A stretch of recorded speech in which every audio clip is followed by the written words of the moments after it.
Hello bankers, you all are welcome on JAIB CIB वाला। सो आज हमारी जो ये क्लास है जहां पर हम स्ट्रेटजी डिस्कस करने जा रहे हैं AFM की, कैसे हम 60 प्लस मार्क्स को सिक्योर कर सकते हैं अपने AFM के पेपर में, और कैसे हमें अपनी प्रिपरेशन करनी चाहिए unit wise and module wise. So आज का सेशन पूरी तरह से बेस्ड होगा AFM के एग्जाम के ऊपर कि कैसे हमें एग्जाम को क्वालिफाई करना है फर्स्ट अटेम्प्ट में और अटेम्प्ट करना है 60 plus marks.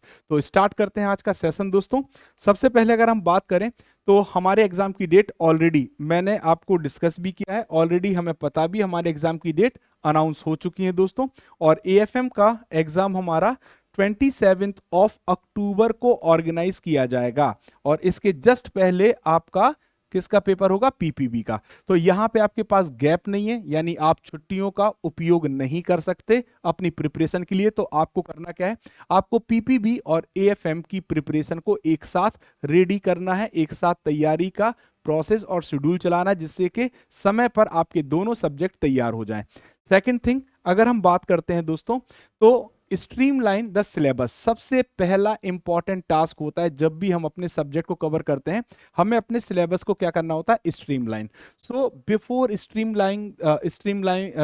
Lining the syllabus, it is important to understand the complete syllabus of AFM paper. तो हमें पहले समझना पड़ेगा, तभी तो हम स्ट्रीमलाइन कर पाएंगे। तो हमारा जो AFM का पेपर है वहां पे 4 मॉड्यूल हैं। सबसे पहले मॉड्यूल A जो अकाउंटिंग प्रिंसिपल एंड प्रोसेस की बात करता है, फिर आता है module B financial statement and core banking system की बात करता है, C फाइनेंशियल मैनेजमेंट की बात करता है, और D taxation and fundamental of costing की बात करता है। ठीक है, अब यहां पे देखिए समझना होगा, जब आप सिलेबस को समझेंगे तो चारों जो मॉड्यूल हैं इनमें से इंपॉर्टेंस या कहां से ज्यादा मार्क्स आएंगे, इन सब चीजों को समझने के लिए आपको प्रीवियस ईयर क्वेश्चन पेपर्स को भी एक बार देखना चाहिए, क्योंकि प्रीवियस ईयर क्वेश्चन आपकी वो रेंज क्रिएट करते हैं जिससे कि आप अपने स्कोर को कैसे, हमें 100 मार्क्स नहीं लाने, हमें 60 प्लस मार्क्स लाने हैं, तो हमें कैसे अपने मॉड्यूल्स को कवर करना है, मॉड्यूल में यूनिट्स को कवर करना है, जिससे कि हमारे 60 प्लस मार्क्स आसानी से आ जाए। कहां पे हमें न्यूमेरिकल वाले पार्ट को फोकस करना है, और कौन सा मॉड्यूल हमें सबसे ज्यादा मार्क्स देगा, यानी सबसे ज्यादा वेटेज होगा। तो हमारा जो सिलेबस है AFM का या IIBF के द्वारा JAIIB का सिलेबस मई 2023 में रिवाइज किया गया, और उस रिवाइज्ड सिलेबस के पैटर्न के आधार पे अभी तक 3 साइकिल में एग्जाम हो चुके हैं। ठीक है दोस्तों, सो उनके आधार पे जो हमारी फाइंडिंग्स हैं उन्हीं को आज हम लोग डिस्कस करेंगे। हमारा module A accounting principle and processes, यहां पे अगर आप देखेंगे तो टोटल आपको 11 यूनिट्स देखने को मिलेंगी।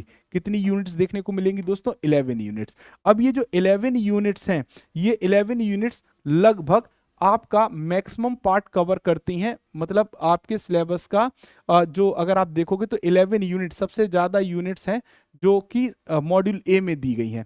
और यहां पे आपको definition and scope of accounting standard, Indian accounting standard की बात करेंगे, बेसिक अकाउंटेंसी प्रोसीजर्स की बात करेंगे, बैंक रिकंसिलिएशन सिस्टम की बात करेंगे, maintenance of cash subsidy book and ledger कैसे मेंटेन किया जाता है ना, डेप्रिसिएशन एंड इट्स अकाउंटिंग कैसे डेप्रिसिएशन को हम देखेंगे, है ना, एडजस्टिंग जो एंट्रीज होती हैं या ट्रायल बैलेंस होता है, रेक्टिफिकेशन ऑफ एरर्स होता है, क्लोजिंग एंट्रीज होती है, इनको भी यहाँ पे देखेंगे, बिल ऑफ एक्सचेंज को देखेंगे, operational aspects of accounting entries, back office functions handling unreconciled entries in bank, और बैंक ऑडिट एंड इंस्पेक्शन को देखेंगे।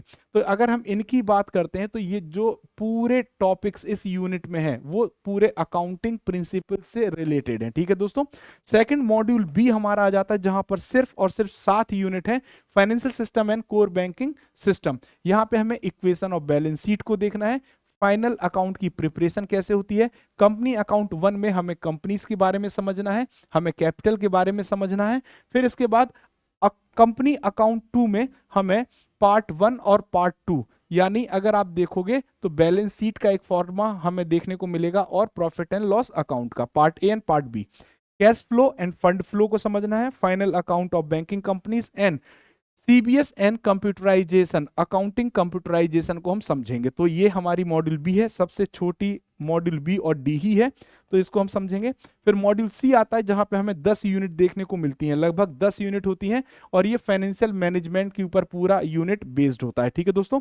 मॉड्यूल डी हमारा taxation and fundamental of costing के ऊपर है, जहां पर हमें न्यूमेरिकल देखने को मिलते हैं। हमें इस यूनिट से क्या देखने को मिलेंगे? न्यूमेरिकल। तो अगर आप देखोगे न्यूमेरिकल हमें एक तो मॉड्यूल डी से देखने को मिलेगा और मॉड्यूल ए से न्यूमेरिकल देखने को मिलेगा। सो ये इंपॉर्टेंट हो जाती यूनिट। तो टोटल अगर हमें पढ़ना है तो टोटल हमें जो मैनेज करना है 35 यूनिट्स को पढ़ना है, इनके सिलेबस को समझना है और हमें यहीं से अपनी प्रिपरेशन को तैयार करना है। ठीक है दोस्तों। अब देखिए, अगर हम बात करें तो रिकलेक्टेड क्वेश्चन बहुत इंपॉर्टेंट रोल अदा करते हैं आपकी प्रिपरेशन में, क्योंकि आपके पास समय कम होता है और आपको देखना होता है कि आपका पेपर कैसा आएगा।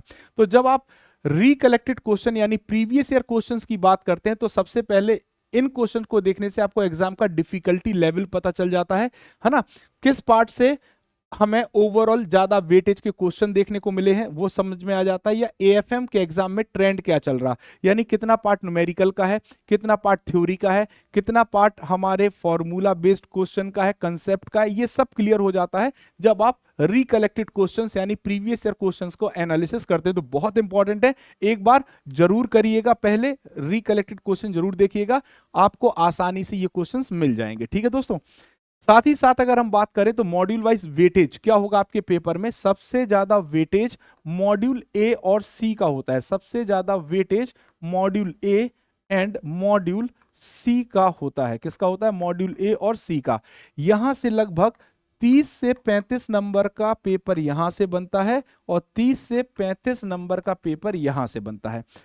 ठीक है दोस्तों। इसके बाद हमारा जो मॉड्यूल डी होता है, कौन सा होता है दोस्तों? Module D. कौन सा? Module D. अगर हम मॉड्यूल डी की बात करें तो मॉड्यूल डी होता है जहां पे हमारा लगभग 20 नंबर का क्वेश्चन बनता है मॉड्यूल डी से।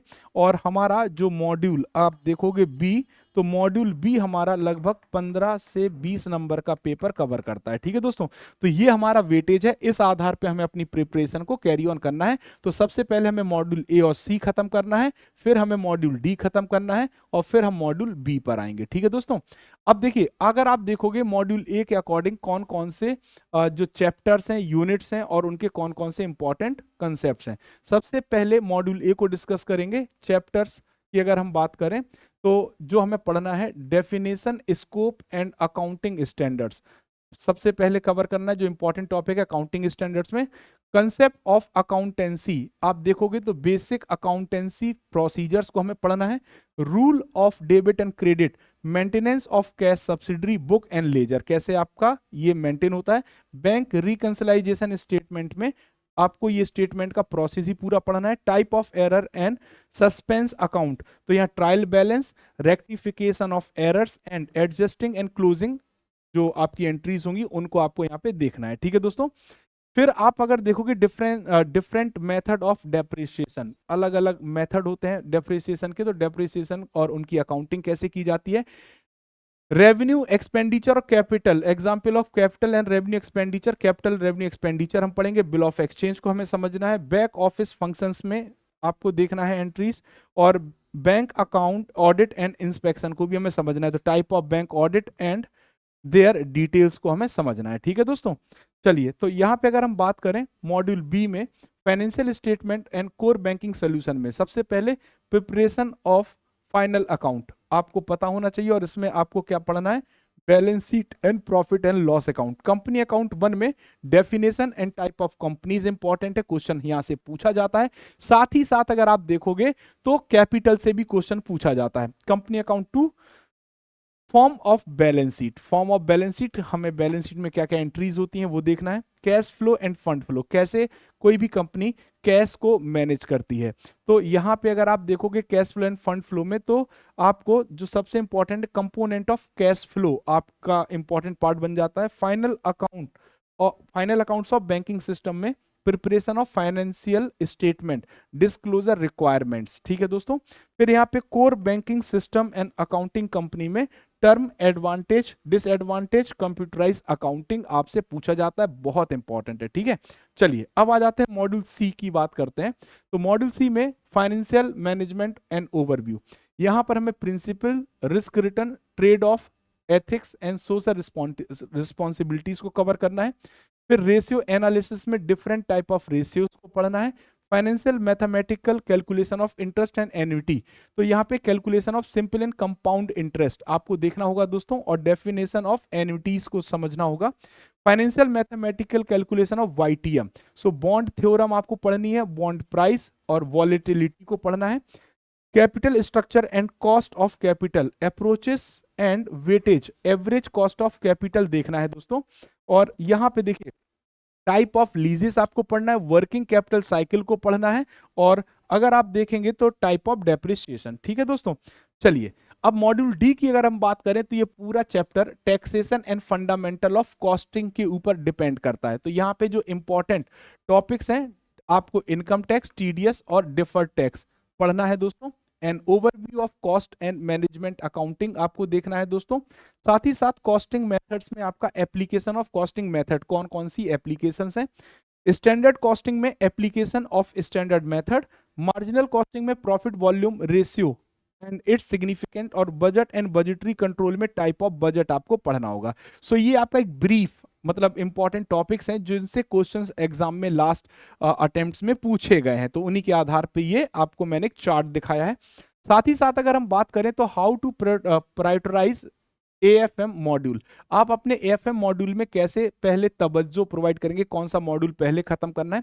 तो सबसे पहले अगर आप देखेंगे तो मैंने आपको बताया सबसे ज्यादा वेटेज आपके एग्जाम का 60 to 65% क्वेश्चन मॉड्यूल ए और सी से ही आता है। ठीक है दोस्तों, और 20% अप्रोक्स आपका मॉड्यूल डी से आता है और बी से आता है। इन दोनों को मिला के 20% का कवर हो, मतलब 40% का कवर होता है, 20-20%। ठीक है दोस्तों, तो अब अगर आप देखोगे तो सबसे पहले आपका जो फोकस पॉइंट होगा मॉड्यूल ए और सी होगा, फिर आपका मॉड्यूल डी होगा, फिर आपका मॉड्यूल बी होगा। अब न्यूमेरिकल का जो पार्ट है वो आपको मिलेगा मॉड्यूल ए और डी से। कहां से मिलेगा, फिर से देख लीजिए, न्यूमेरिकल पार्ट, कौन सा पार्ट, न्यूमेरिकल पार्ट आपको कहां से देखने को मिलेगा, मॉड्यूल ए एंड डी। ठीक है, मैक्सिमम वेटेज कहां से मिलता है, मैक्सिमम जो क्वेश्चंस आपसे पूछे जाते हैं वो कौन कौन से मॉड्यूल है, module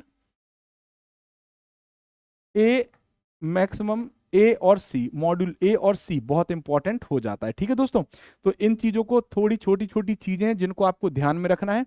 so how to get success, कैसे सक्सेस करेंगे, अगर एक बार आप अपने सिलेबस को कंप्लीट पढ़ लेंगे जैसे कि हमने बताया है, तो आपका जो सक्सेस का पाथ है वो कंसोलिडेटेड हो जाता है, मर्ज हो जाता है। सबसे पहले आपके इंपॉर्टेंट आपको टॉपिक्स कवर करना है ना, यूनिट वाइज मैंने आपको बताया, तो यूनिट वाइज ही तैयारी करिए दोस्तों, है ना। और अगर आप यूनिट वाइज तैयारी करेंगे तो अपने आप मॉड्यूल वाइज तैयारी हो जाएगी। ठीक है दोस्तों, फिर लिखा है कि practice consistently with mock test. अब देखिए प्रीवियस ईयर क्वेश्चन तो आप लगाएंगे ही, लेकिन आपने जो मॉड्यूल को तैयार किया है, जो यूनिट कवर की है, उनको कैसे आप जांचेंगे, तो आपको मॉक टेस्ट देना चाहिए। यहां से आपकी प्रिपरेशन का लेवल पता चल जाता है और कहां पे आपको और वर्क करने की रिक्वायरमेंट है ये भी पता चल जाएगी।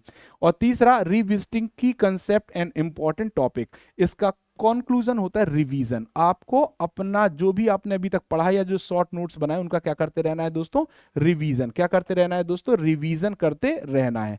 तो यही एक पाथ है जहां से आप फर्स्ट अटेम्प्ट में अपने एग्जाम को क्वालिफाई कर पाएंगे, बट एक परफेक्ट शेड्यूल होना चाहिए। एक शेड्यूल के तहत आप रेगुलर अगर अपनी तैयारी को स्टेप बाय स्टेप पढ़ रहे हैं तो आपके ऊपर बर्डन भी नहीं बनेगा और आसानी से आप अपने एग्जाम को क्वालिफाई कर पाएंगे। ठीक है दोस्तों, सो इसी के साथ ये हमारी एक स्ट्रेटजी थी और आप हमारे साथ जुड़ सकते हैं, हमारे साथ प्रिपरेशन कर सकते हैं थ्रू अ महापैक ऑल्सो सर। और अगर आप बैच वाइज पढ़ना चाहते हैं तो आपके लिए GIB फाउंडेशन 2.0 बैच हमारा चल रहा है। ठीक है दोस्तों, महापैक का सबसे बड़ा फायदा क्या है कि आपको सभी बैच 2.0 के साथ जो भी आने वाले बैचेस हैं या जो प्रीवियस बैचेस हैं वो सभी बैच आपको मिलते हैं। आपको मॉक टेस्ट मिलता है, आपको 24/7 डाउट सॉल्विंग सेशंस मिलते हैं और साथ ही साथ आपको मिलती हैं हमारी बुक्स, हमारे बुक्स का बंडल। ठीक है दोस्तों, सो ये जो बुक्स हैं हमारी वो आपके लिए कंसाइज्ड होंगी और आप हमारे साथ यूट्यूब पर भी प्रिपरेशन कर सकते हैं free of cost, there is no cost. 7 बजे IEIFS की क्लास आशीष सर लेते हैं, 8 बजे Bhaskar sir retail banking wealth management, और 9:15 पे मैं आपके साथ जुड़ता हूँ PPB की क्लास के लिए।